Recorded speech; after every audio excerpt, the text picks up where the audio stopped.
हिंदू धर्म में भगवान गणेश को प्रथम पूजनीय देवता का स्थान दिया गया है और किसी भी शुभ कार्य से पहले इनकी पूजा अनिवार्य मानी गई है। ऐसे में भगवान गणेश से जुड़ा हर व्रत बहुत ही खास माना जाता है। माघ माह के शुक्ल पक्ष की चतुर्थी तिथि को धर्म ग्रंथों में काफी महत्वपूर्ण बताया गया है, क्योंकि इस दिन भगवान गणेश का जन्म हुआ था। इसलिए इसे माघी गणेश जयंती, माघी गणेश चतुर्थी या तिलकुट चतुर्थी भी कहा जाता है। इस दिन जातक व्रत रखते हैं और विधि विधान से गणेश जी का पूजन करते हैं। अगर आप भी गणेश जी का व्रत कर रहे हैं तो पूजा के बाद यह व्रत कथा अवश्य पढ़ें। माघी गणेश जयंती व्रत कथा इस प्रकार है। पौराणिक कथा के अनुसार एक दिन भगवान भोलेनाथ स्नान करने के लिए कैलाश पर्वत से भोगवती गए।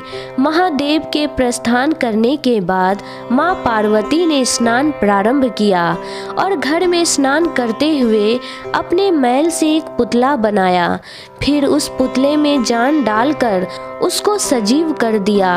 माँ पार्वती ने पुतले में जान डालने के बाद उसका नाम गणेश रखा।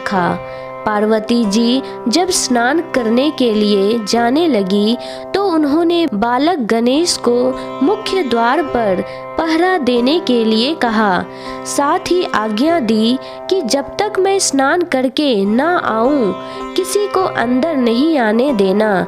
बालक गणेश माँ पार्वती की आज्ञा अनुसार द्वार पर पहरेदारी करने लगे। तभी भगवान शिव भोगवती में स्नान करके वापस लौटे तो बाल स्वरूप गणेश ने उनको द्वार पर रोक दिया। भगवान शिव के लाख कोशिश के बाद भी गणेश ने उनको अंदर नहीं जाने दिया। गणेश द्वारा रोके जाने पर भगवान शिव ने इसे अपना अपमान समझा और बालक गणेश का सर धड़ से अलग कर दिया और घर के अंदर चले गए। शिव जी जब घर के अंदर गए तो बहुत क्रोधित अवस्था में थे। ऐसे में देवी पार्वती ने सोचा कि भोजन में देरी की वजह से वह नाराज है, इसलिए उन्होंने 2 थालियों में भोजन परोसकर उनसे भोजन करने का निवेदन किया। 2 थालियां लगी देखकर शिव जी ने उनसे पूछा कि दूसरी थाली किसके लिए है।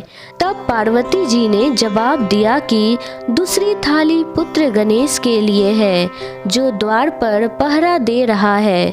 तब भगवान शिव ने देवी पार्वती से कहा कि उस बालक ने मुझे अंदर प्रवेश नहीं करने दिया, इसलिए मैंने गुस्से में आकर उसका सिर धड़ से अलग कर दिया।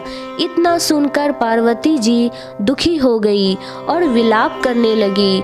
उन्होंने भोलेनाथ से पुत्र गणेश का सिर जोड़कर जीवित करने का आग्रह किया।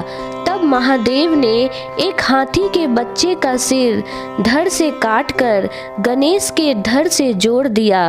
अपने पुत्र को फिर से जीवित पाकर माता पार्वती अत्यंत प्रसन्न हुई। कहा जाता है कि जिस तरह शिव ने श्री गणेश को नया जीवन दिया था, उसी तरह भगवान गणेश भी नया जीवन अर्थात आरंभ के देवता माने जाते हैं। राधे राधे।